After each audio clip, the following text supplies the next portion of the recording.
Boa noite. Está começando mais um The Roots Show. E hoje, para o nosso bate-papo, convidamos a Gislaine, do nosso grupo de oração Nova Aliança.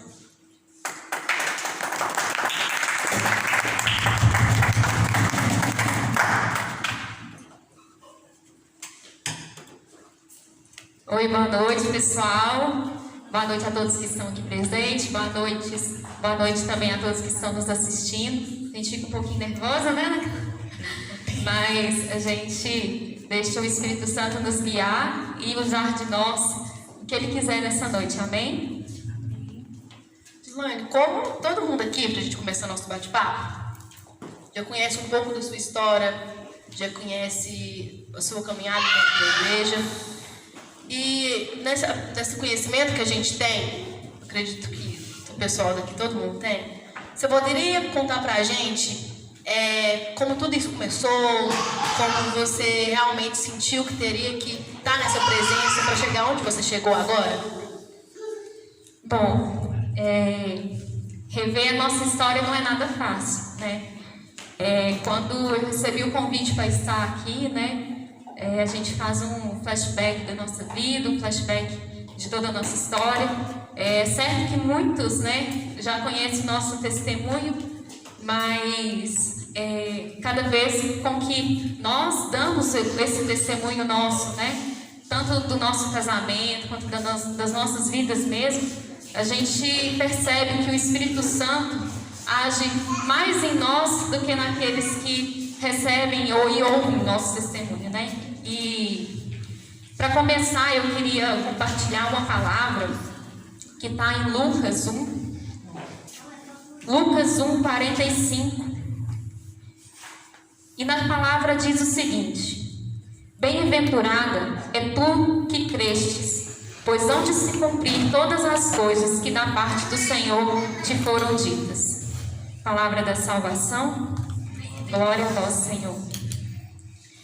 A promessa do Senhor é para todos, né? Eu e o Mateus, nós nos conhecemos, nós tínhamos 15 anos, né? Bem novinhos. Pouco antes, né? Mas assim, nós começamos a namorar, nós tínhamos 15 anos. E nós fomos muito imaturos no nosso namoro, como qualquer outro adolescente. Nós passamos por muitas dificuldades, né? Tanto na parte do relacionamento, porque quando um conhece o outro, aí começa a conhecer as qualidades, mas conhece também os defeitos, né? E a convivência, quando vai aumentando, a gente tende ou a aproximar demais ou acaba de vez, né? E eu e o Mateus, a gente, quando se conheceu, nosso primeiro encontro foi na igreja.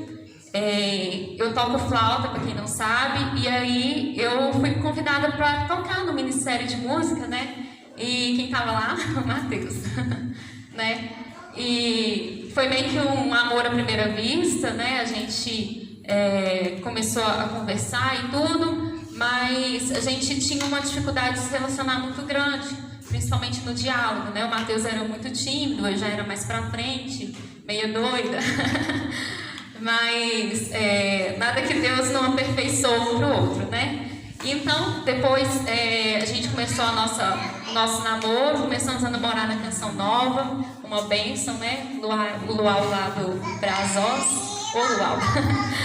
E aí, a partir daí, a gente começou uma caminhada na igreja, né? A princípio, a gente ia na igreja para se ver, né?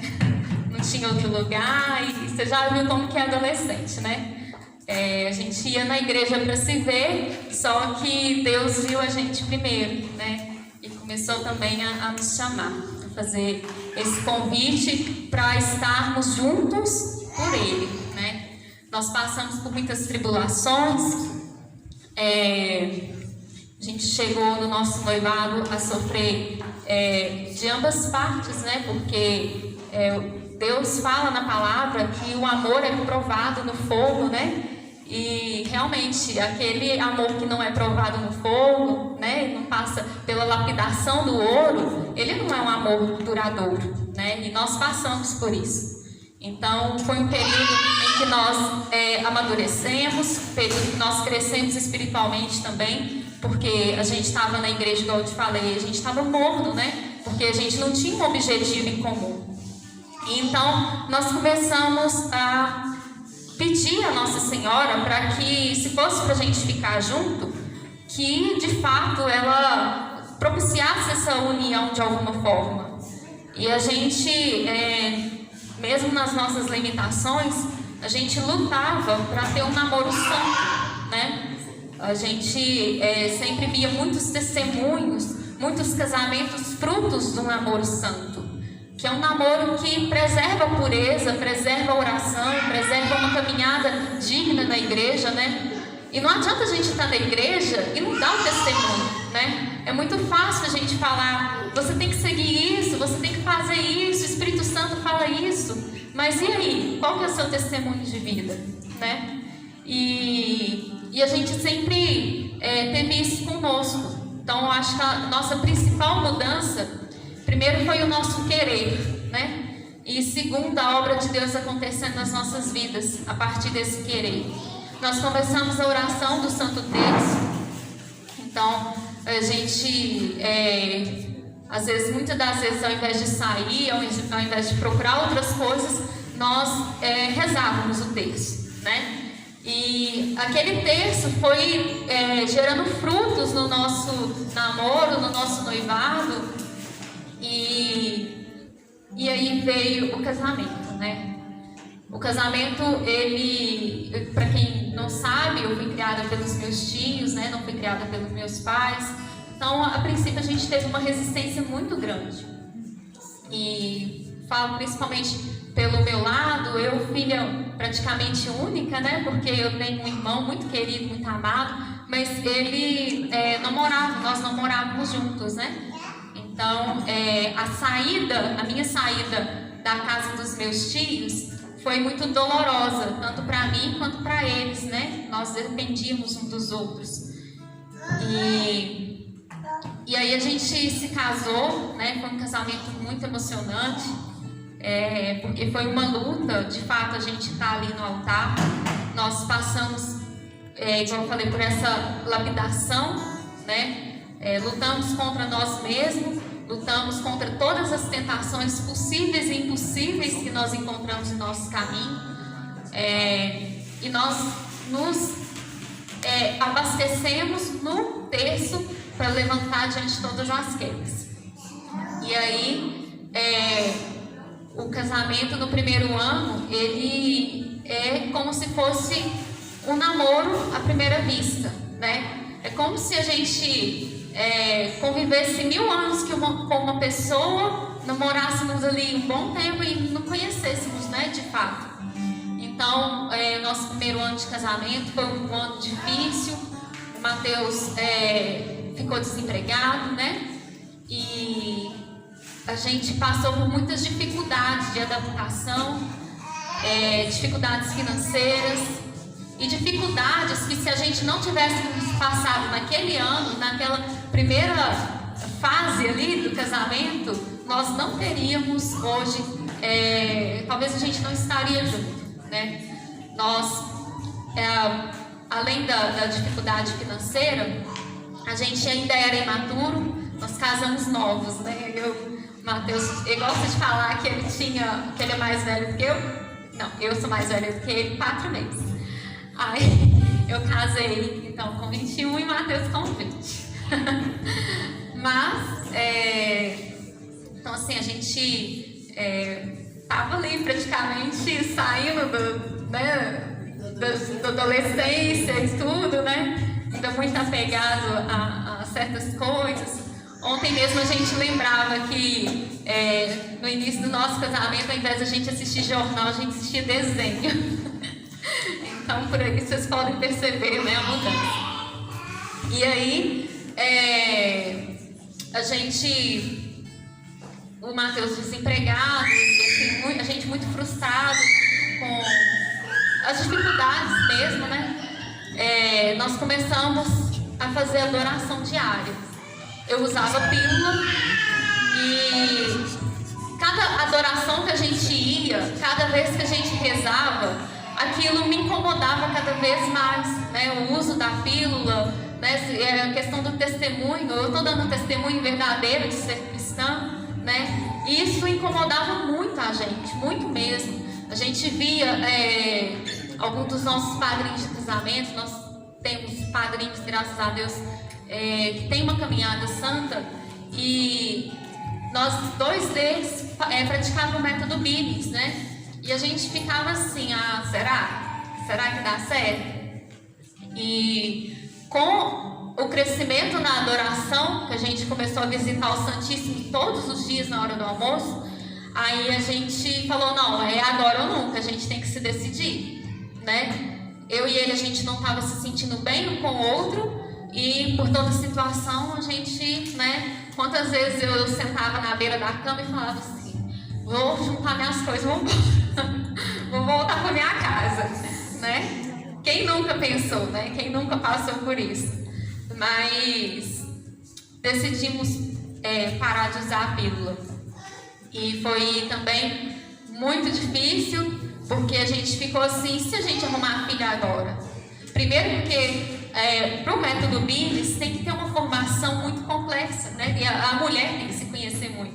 E na imaturidade que a gente estava e tudo, como se conhecer, como, né?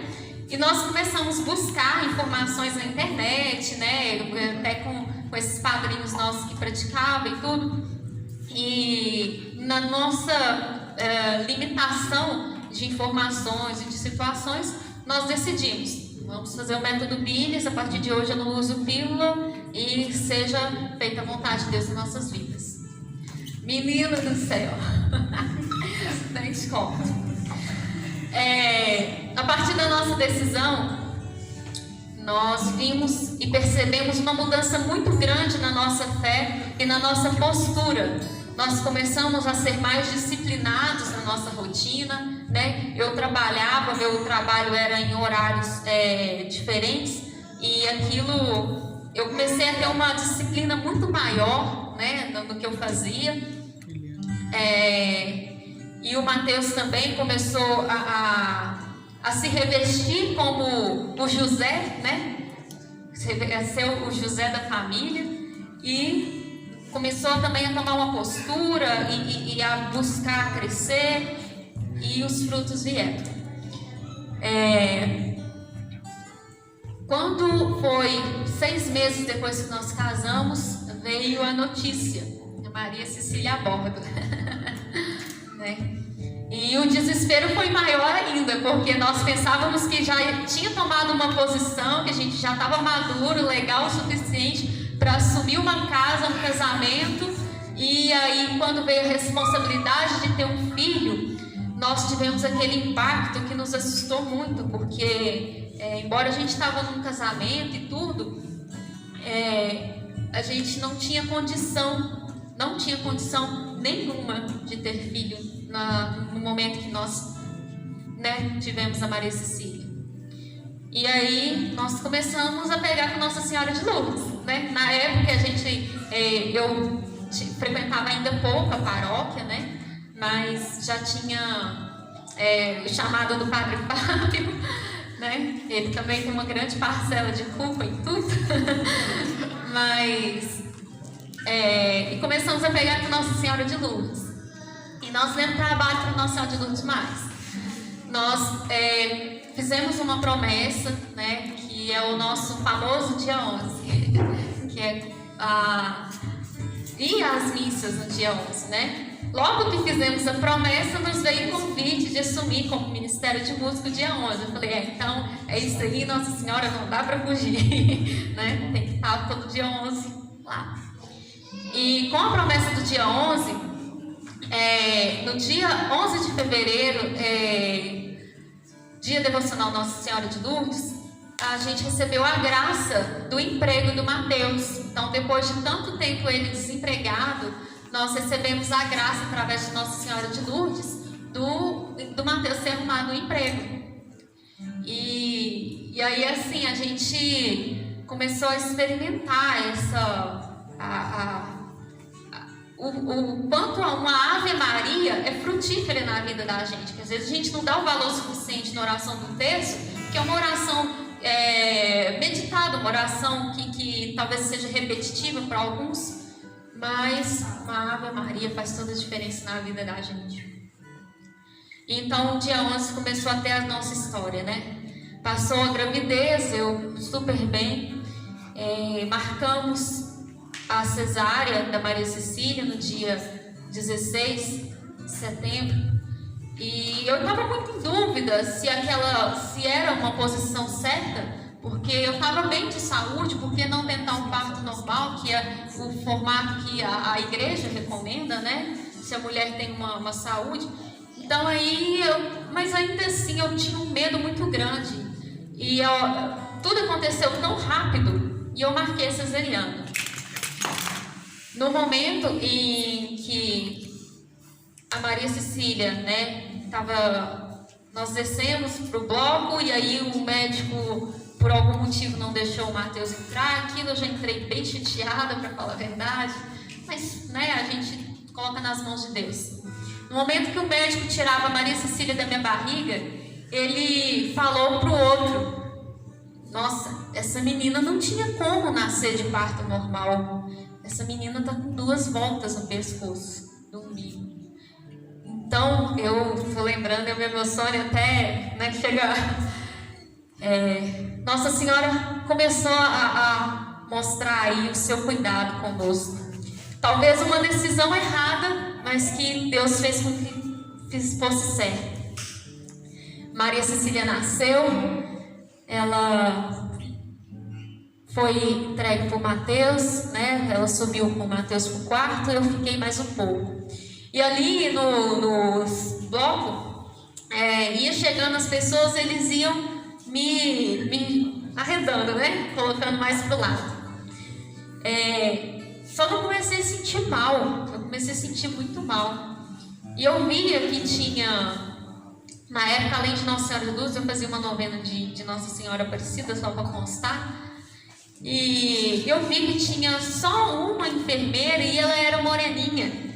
E ela estava cuidando tão bem de todos os pacientes, mas especialmente de mim. E eu ficava ali, né? E eu comecei a sentir mal. Aí eu, custando abrir o olho, aquele negócio ruim, eu falei assim, cara. Ela veio, né? Quando ela destampou o lençol, aí eu estava dando hemorragia, né? E foi uma correria danada, o meu médico tinha ido embora, e ela, com toda a aflição, né, me socorreu ali, chamou os médicos que estavam no local, e ela cuidou tão bem de mim, que eu falo que foi a própria Nossa Senhora Aparecida que cuidou de mim, né? Desde um travesseiro, que minha cama não tinha travesseiro, até tudo. Ela foi, nossa, eu vi Nossa Senhora olhando por mim naquele momento. E a hemorragia não estancava. Eles me deram muitas injeções nas pernas, no braço, e a hemorragia não parava. E chegou mais uma pessoa, nisso ela me chegou pra cá, né?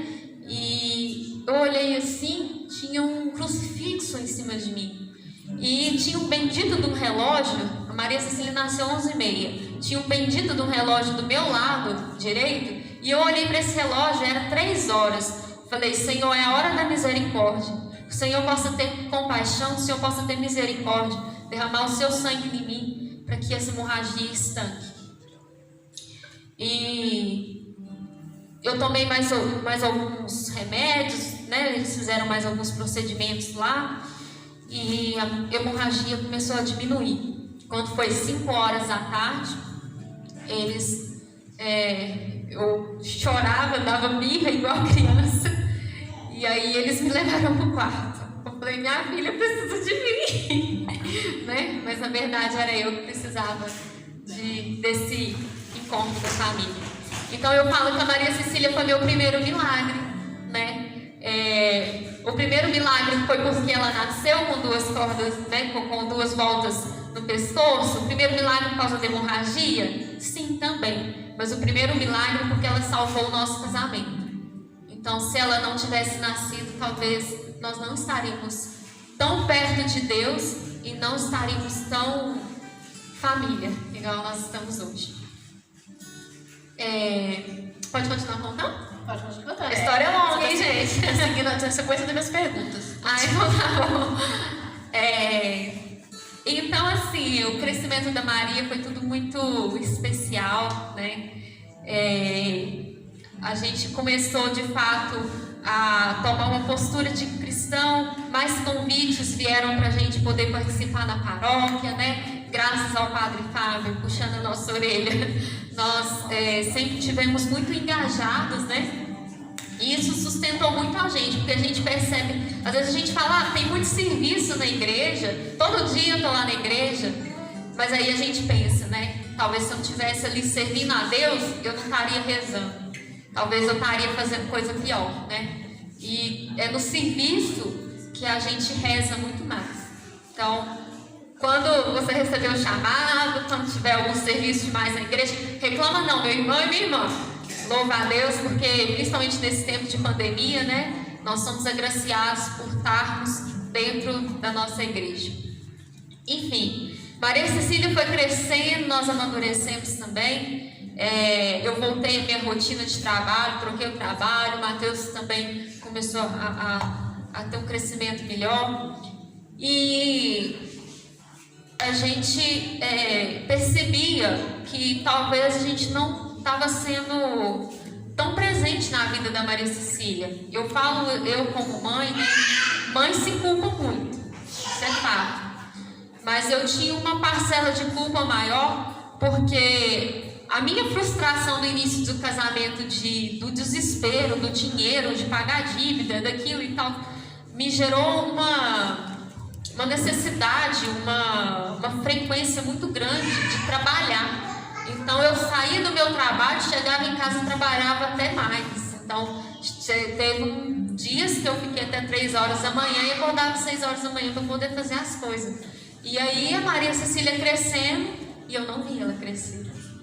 Mateus, muitas das vezes, ele foi pai e foi mãe. Muitas das vezes, ao invés de eu levantar para poder dar alguma coisa para Maria Cecília, o Mateus foi pai e foi mãe, né? Então, assim, Deus me abençoou muito com a vida do Mateus, porque ele mudou radicalmente da água para o vinho. Quem quiser ver também no físico, ele mudou da água para o vinho no meu Instagram, a gente botou né? Mas nós mudamos da água para o vinho, amém, glória a Deus. E aí,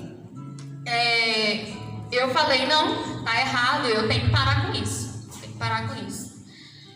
E eu renunciei, falei, seja o que Deus quiser, ainda estamos com muitas dificuldades, com muitas dívidas, mas eu vou sair do meu trabalho e vou fazer o meu papel, eu vou ser mãe e vou ser esposa. E quando eu tomei essa decisão, olha para você ver, Nossa Senhora é tão fantástica, ela conhece o nosso coração de mãe, de esposa, e ela trouxe para mim uma oportunidade de trabalhar em casa com a minha família, né? E aí eu comecei a trabalhar em casa e cresci muito no período que eu estava trabalhando em casa. Foi um momento em que eu pude estudar, que eu de fato tive o discernimento da profissão que eu queria seguir, né? E eu tô aqui com minhas pimpolhas, né? Meu pimpolho. Mas então, esse momento que eu decidi foi um momento também de muito abençoado, porque no dia 11 de agosto, né, veio o Padre Fábio, estava lá celebrando a missa, nós estávamos tocando, e o padre vira e fala assim, não, peraí, eu preciso te falar uma coisa. E o padre apontou para mim, o Mateus falou, vocês vão ter mais uma filha, e o nome dela vai ser Clara. Gente do céu, vocês pensam numa pessoa que queria sumir, né? E ainda me veio aquele momento que Nossa Senhora falava assim, mas como isso acontecerá? Né? Porque a gente estava firme no método Miles, né? Estava aberta à graça, mas o trauma da hemorragia foi tão grande, eu estava ali ainda aprendendo a ser mãe, né, como ter outra filha, como ter outra criança, como não tinha condição nas nossas limitações. E foi em novembro eu descobri que eu estava grávida, né? Gente, mas vocês não sabem o tanto que a fé da gente é pequena, porque o padre fala no momento da consagração que você vai ter mais uma filha, o nome dela vai ser Clara, vai ser pro ano que vem. Você descobre que está grávida e a pessoa ainda tem capacidade de duvidar, entendeu? Então, assim, Deus falou: você está duvidando, minha filha? Vou te mostrar o que é duvidar. Em dezembro, nós fizemos uma confraternização do grupo de oração, dia 11 de dezembro, e eu fui levar a Maria Cecília no banheiro. Quando eu cheguei lá, eu tive um sangramento. E aí, no dia seguinte, eu já fui ao médico, né? E ele falou que eu estava com descolamento de placenta. E aí, que eu tinha que ter um certo cuidado, né? Não pode pegar peso e tudo mais. E aí, veio a primeira aprovação da Dona Maria Clara. O medo de perder, o medo de fracassar, o medo de não ser mãe é o pior medo que uma mulher pode ter, porque ser mãe, o Senhor nos dá esse presente para nos tornar mais dignas, né? Uma mulher que é mãe, ela tem a capacidade não só de gerar a vida, mas ela gera a vida dentro de si mesma. Ela, né? E o sangramento só aumentava, passou o Natal, passou o Ano Novo, e aquele sangramento só aumentava. E quando foi em janeiro, eu voltei ao médico, e o médico falou assim: não, você vai ter que fazer isso e isso, e você corre um grande risco de perdê-la. E ele me colocou, falou assim: pelo menos um mês você vai ter que ficar de perna para cima. Beleza. Foi o momento em que eu recebi o tratado. Eu recebi, há 2 anos eu já tentava fazer o tratado da verdadeira devoção à Virgem Maria e não conseguia. E aí, nesse momento, eu recebi os exercícios por uma consagrada. E eu falei: não, o Senhor quer que eu faça o tratado, né? Mateus, vem cá, vamos fazer o tratado. E nós começamos a fazer o tratado. Foi uma luta espiritual, assim, gigantesca, porque eu ainda, além da minha situação da gravidez, né? Eu estava junto com o meu tio, que ele assumiu o lugar do meu pai. E ele passou por um período de doença muito triste.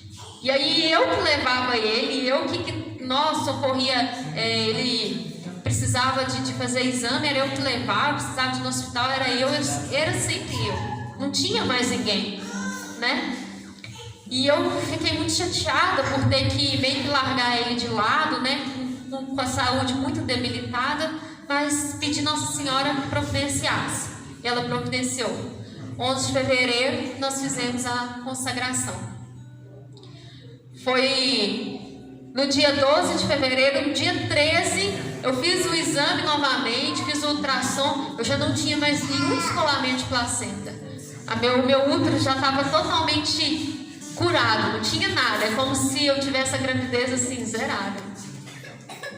E como não falar que é Nossa Senhora, né? Impossível. E aí eu comecei a retomada do tratamento do meu tio, né?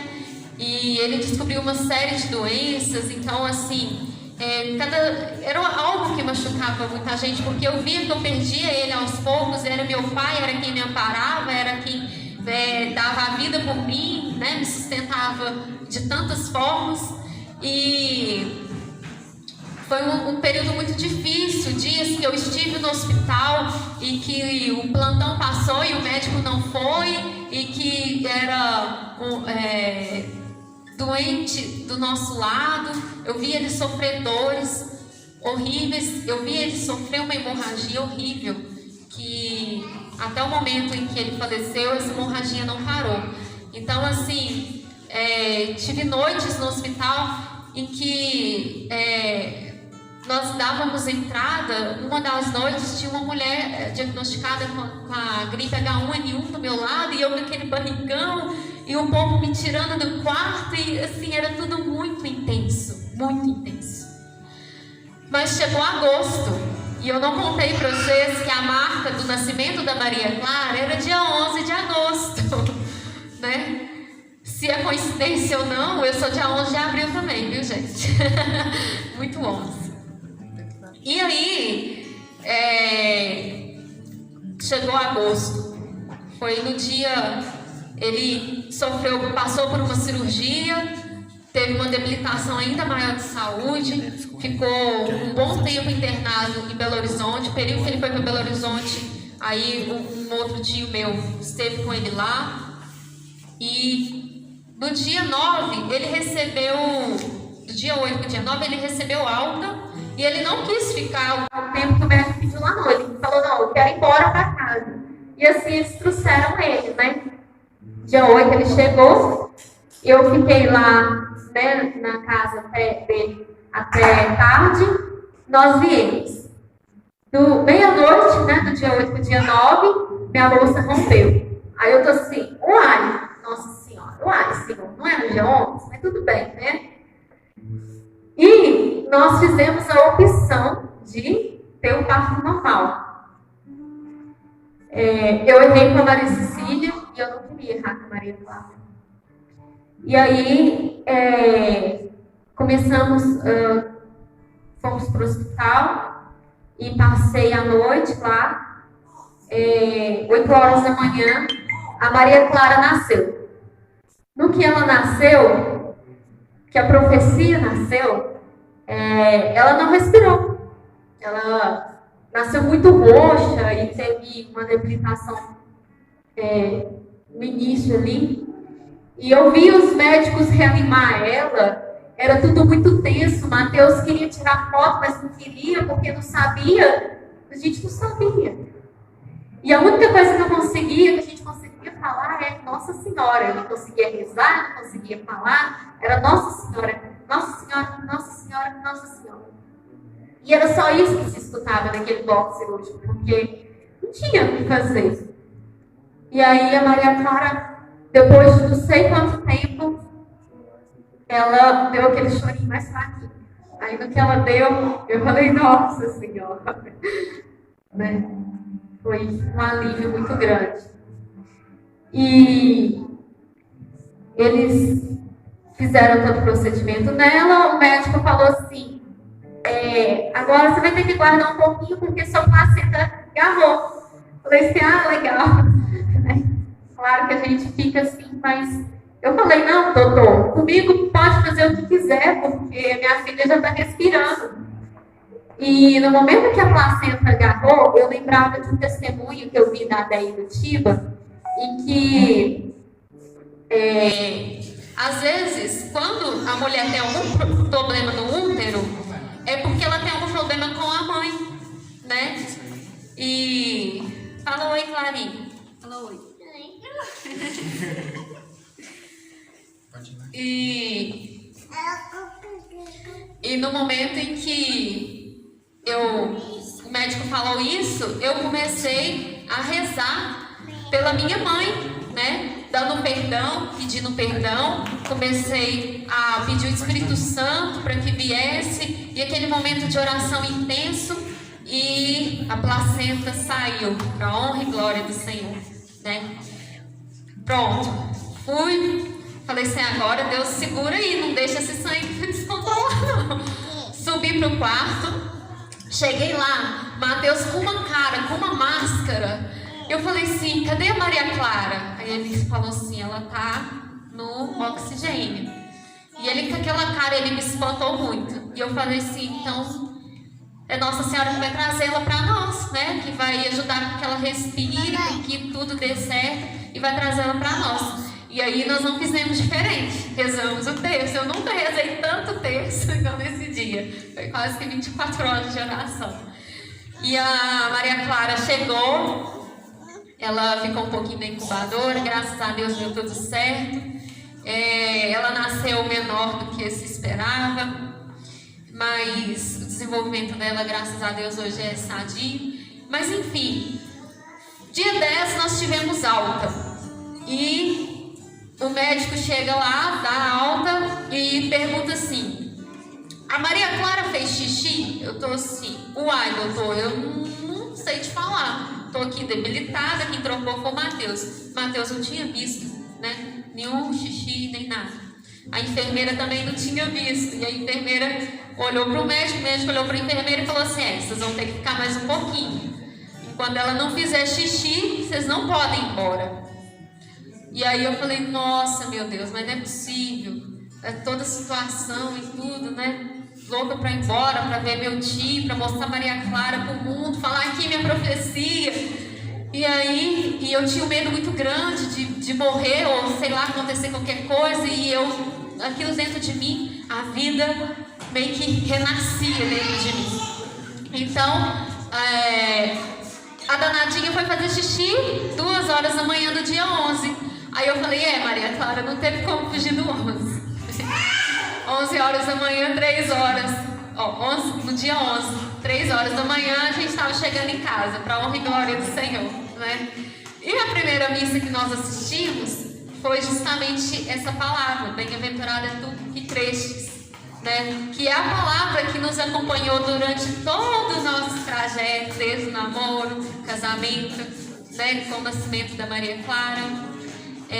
O médico, quando a gente saiu, o médico falou assim: vocês vão ter que ir, pelo menos durante as primeiras semanas, todos os dias no consultório, para a gente ver como que está o desenvolvimento dela, porque ela deu um sopro no coração, né? A respiração dela ainda não estava 100%, ela tinha uma certa dificuldade. E aí, na segunda-feira, nós fomos, isso era um sábado, dia 11, na segunda-feira nós fomos ao médico. E a Maria Clara não tinha nada, para a honra e glória do Senhor. Ela não tinha nada, ela estava perfeita, muito sadia. O meu tio conheceu a Maria Clara, e no momento que ele conheceu ela, ele falou assim que naquele momento ele poderia, foi igual Simeão, ele poderia morrer, porque os olhos dele tinham visto a profecia. E ele faleceu, né? Também é um outro testemunho. Ele faleceu e a Maria Clara veio aí para dar a vida e para nos ajudar a enfrentar a dor da perda, né? E tantas outras situações.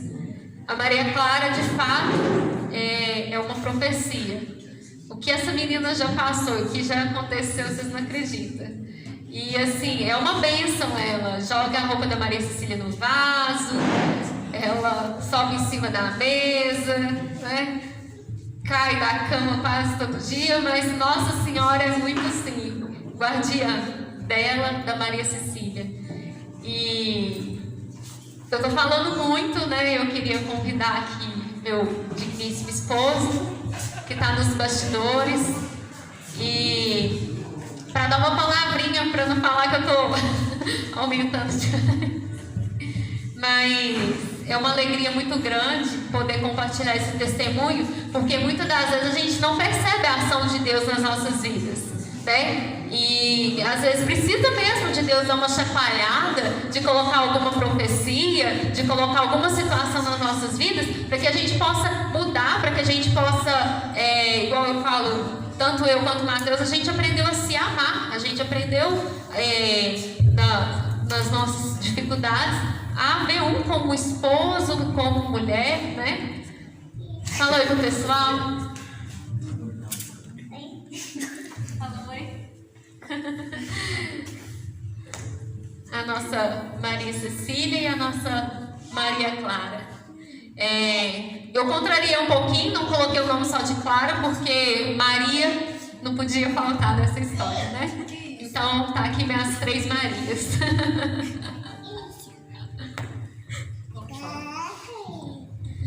Eu ia te falar, Gislaine, que ontem, na nossa célula, a gente viu um filme que eu estou até falando que eu acho que todo mundo deveria ver esse filme, e fala do pai, a convivência com a família, sabe? E que o pai e a mãe é praticamente um espelho e mostra da credibilidade em Deus, que foi após um pai de família perder uma filha, que ele teve que acordar e perceber que é ele com Deus que ele ia conseguir unir a sua família de novo. E ele fez uma promessa para Deus, tanto como você fez para Nossa Senhora, que a partir daquele momento, para ele aliviar a dor dele, da perda da filha dele, ele lembrou que ele tinha outro filho. E com a isso, com a promessa que ele fez com Deus, de que ele ia ser um filho melhor, de viver com isso, ele mudou ele e mais várias famílias. É isso que eu estou falando que vocês vivem. Com o testemunho de vocês, que você fala que é o testemunho que muda realmente as pessoas, é o testemunho que muda realmente as pessoas. E através disso, porque querendo ou não, você foi jovem dos 15 até hoje, de sua idade, olha a família que você cresceu. Muita gente hoje em dia começa a criar uma família nova e mesmo assim desiste no meio do caminho, porque acha que não vai ser possível. Mas eu acredito sim que através do seu testemunho, que se a gente falasse, não, Deus, vamos com a gente porque não é fácil, você chega onde você quer chegar. Igual aquele ditado que fala, se um não quer, dois não faz. Então os dois quis e é aqui onde você está hoje. Boa noite, pessoal. Eu demorei um pouquinho para estar fazendo uma caminhada ali atrás, tentando andar uns 10 quilômetros ali. Mas a gente falou tudo, né? Família é o maior dom de Deus, né?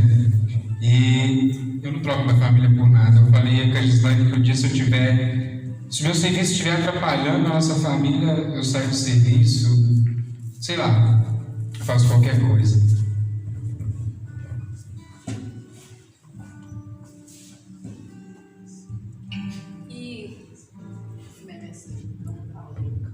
Os meninos estão ali cantando baixinho uma música, que foi uma música que nós não combinamos, mas foi uma música que me fez tomar a decisão de ser mãe e de ser esposa, porque eu vivia uma impossibilidade muito grande na minha frustração, na minha história de vida, né, na minha adolescência, por tudo aquilo que eu trouxe, né, do meu contexto com os meus pais, o porquê de eu morar com os meus tios. Então tudo isso foi criando muitos gigantes e muitos impossíveis na minha vida, né?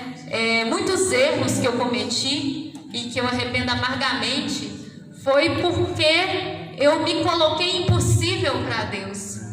E aquilo que era impossível para Deus, aquilo que era impossível para mim, era possível para Deus, né? E a partir do momento que eu vi isso, percebi isso e falei, sim, eu quero seguir, Deus realizou. Então, assim, eu acho que não tem nada mais condizente do que isso aí que o pessoal vai compartilhar agora e cantar conosco. Aquilo que parecia impossível,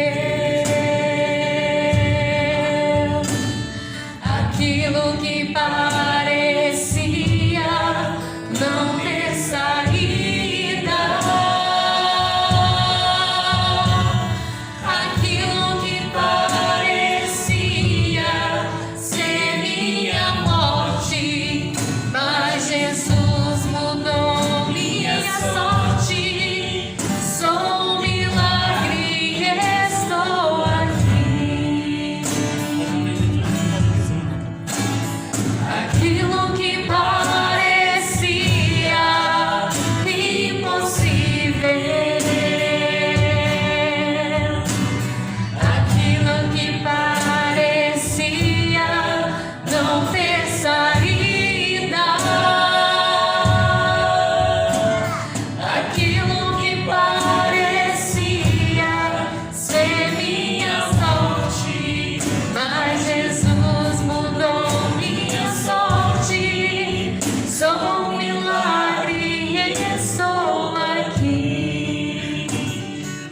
ali, Senhor. Nós somos o teu milagre.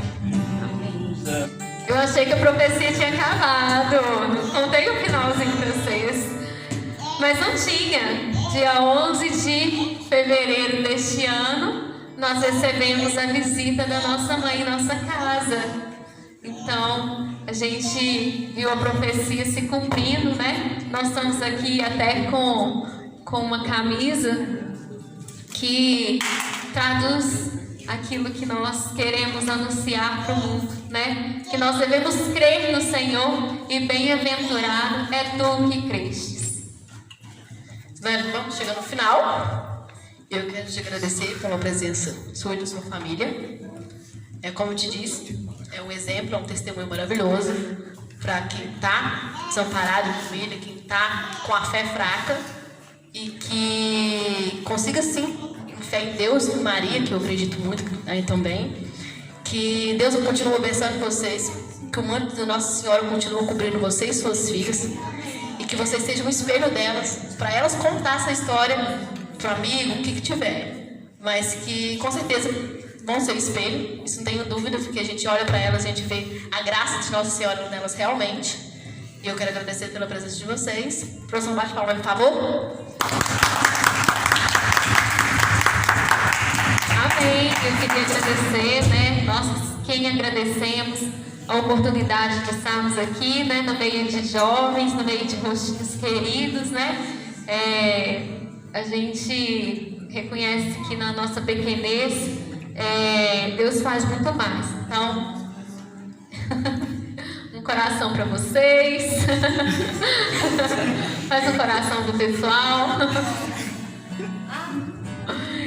Com muito carinho que a gente vive cada dia na nossa paróquia, e agradeço a oportunidade de estar aqui compartilhando com vocês o nosso testemunho, as nossas vidas, né? E compartilhamos também nossas dificuldades, os nossos trajetos e tudo mais. Amém? Obrigada, gente. Manda um beijo, pessoal. Obrigada, gente. Obrigada pelo carinho, obrigada pelas mensagens, obrigada por também nos acompanhar na nossa caminhada. E fiquem com Deus, que Maria possa passar à frente de todas as suas necessidades. Amém? Amém. Realiza um milagre em mim, Jesus. Realiza um milagre em mim, Senhor. Eu necessito da tua intervenção na minha vida. Realiza um milagre em mim, Jesus. Realiza um milagre em mim, Senhor. Eu necessito da tua intervenção na minha vida. Mãe, pode compartilhar no da paróquia? No Face da paróquia? Pode? Não, é só pra saber, porque eu sei que é coordenador. Ah, é, ué.